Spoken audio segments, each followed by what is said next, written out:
So, as I've noted before, the more the showrunners of the Rings of Power talk to various publications and give interviews, the more content I have to pick over and analyze and make fun of. And I'm not trying to. I'm trying to see what's going on behind the scenes. What's going on in those heads of theirs as they craft this strange story that is really nothing at all like Tolkien or The Lord of the Rings. Um, and one of the curious things about season one of The Rings of Power is the whole Sauron thing, the deception. Like, I get where they're coming from with Sauron trying to deceive audiences the same way that Sauron deceives Celebrimbor and the elves.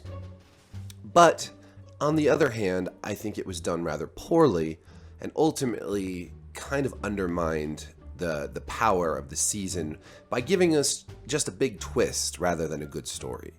So there's two different interviews, one with Vulture magazine, one on a podcast that the creators showed up on, and they both talk about Sauron and the Sauron twist, the Sauron deception, and they're both they're kind of directly contradict one another. So here's the first one. This is J.D. Payne explaining why, instead of just making Sauron Anatar, they made him, spoilers, Halbrand. We were concerned about a situation where the part of the audience steeped in lore is 6 or 7 episodes ahead of the characters, co-creator Patrick McKay told Vulture. Oh, sorry, I got that mixed up. That's McKay, not Payne. If deception is an important part of the journey, we wanted to preserve that experience for book readers too. The idea that the shadow can take many forms was part of what we were attracted to. The reference to gifts is a nod to the Anatar of it all, but also at the end of season 1, 3 rings have been crafted, and as you know from the song Fiona Apple sings at the end of the season, there are still from the One Ring poem. There are still 7 for the dwarves, 9 for the men, and 1 for the Dark Lord to come. There are more gifts yet to come. I find myself slightly enraged when I read this sort of thing, and also bemused, a whole rush of different feelings. For one thing, they were concerned about a situation where part of the audience steeped in lore is 6 or 7 episodes ahead of the characters, but that was the case anyways. I mean, a good chunk of the audience knew Halbrand, or very much suspected Halbrand was Sauron from the get-go. I didn't want to believe that because I thought it was so monumentally stupid, but then the whole idea, the song that Fiona Apple sings, but the idea that there are still 9 rings of men and 7 rings of dwarves, and the one, that all these other rings are to come, is so infuriating because there is literally no reason why they should tell that out of order. Why are the 3 rings of elves crafted first in this version? Why turn that on its head? These were for Celebrimbor were the apex of his creation. This was after he had already cut his teeth on all these other rings with Anatar's help, that he finally crafts the 3 rings, unbeknownst to Celebrimbor, to Anatar. So why? Is this just another way to keep us on our toes? I don't think that changing the story in huge altering ways just to make us guess and not be certain is a great idea. Now, I do think that in an adaptation, when you are making changes, that can keep things a little fresh and a little interesting. Yes, I think there's a place for that. I think within reason that makes sense. But when you are completely so the implication here is that somehow Sauron's going to go back to Celebrimbor and help him. There are more gifts yet to come, and help him craft these. Will he come back as Halbrand? Will he come back as Anatar or as some other character? We're now going to have 2 deceitful visits from Sauron to Eregion and Celebrimbor out of order. It just doesn't make sense. It's just why? I don't understand why. Does anybody understand why? I don't. But this idea that they changed who Sauron was in the show to keep the deception active for even those of us steeped in the lore is odd, because on the official Lord of the Rings of Power podcast, here's what J.D. Payne has to say.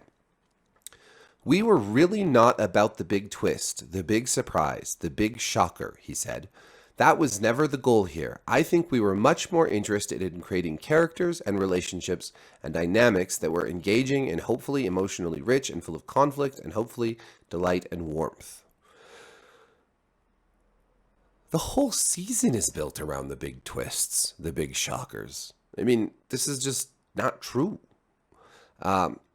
Episode 2, the minute you see this guy and he says a thing that Galadriel later says to Frodo, you go, I bet that's Sauron. You know what? You're going to have hopefully as great and valid a viewing experience as someone who has no idea until it suddenly happens. If you suspect him all the way, that is a totally great way to watch the show, in my opinion, where you're engaging with a whole layer that maybe somebody else doesn't engage with. And yet McKay says, we were concerned about a situation where the part of the audience steeped in lore is 6 or 7 episodes ahead of the characters. So what is it, guys? Are you cool with people knowing what's going on? Cool with them just guessing that that's Halbrand right away the moment he meets Galadriel? Or are you concerned about a situation where part of the audience is ahead of everybody else? Are you making these changes? Are you making... Why? Okay, so it just doesn't add up. I don't understand the answer here. They're saying that they're not doing it for the surprise. They're not doing it for the shock. They're not doing it for the twist. They're totally fine with you watching it in this other way, but they're concerned about you watching it in this other way. Now, if they're so concerned about this, about certain parts of the community and the audience being steeped in lore, they could have just had Anatar and not told anybody that's not steeped in the lore that that's actually Sauron. Then some people would have watched and been surprised when that was revealed. Just the same. They could have, that way, also told the story in the same sort of basic order that it was meant to be told in, with the 9 and the 7 being crafted with Anatar's help before he then leaves and Celebrimbor crafts the 3. And then, of course, Sauron then crafts the 1. But obviously, there is a lot of incoherent thinking going on when it comes to the scripts for this show, when it comes to the I mean, I'd love to see what their overarching plan is here, because so far, in 8 episodes, we have what appears to be a lot of filler, leading to a rushed crafting of 3, just 3 of the rings, with just a tiny bit of help from Halbrand, who teaches Celebrimbor what alloys are. The Mastersmith, Celebrimbor, doesn't really know this, apparently.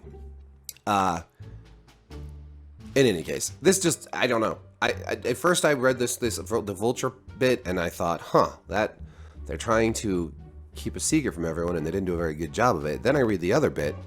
I'm thinking they're saying they didn't even care about that? So what is it? Inquiring minds would like to know. Anyways, thanks for watching. Peace.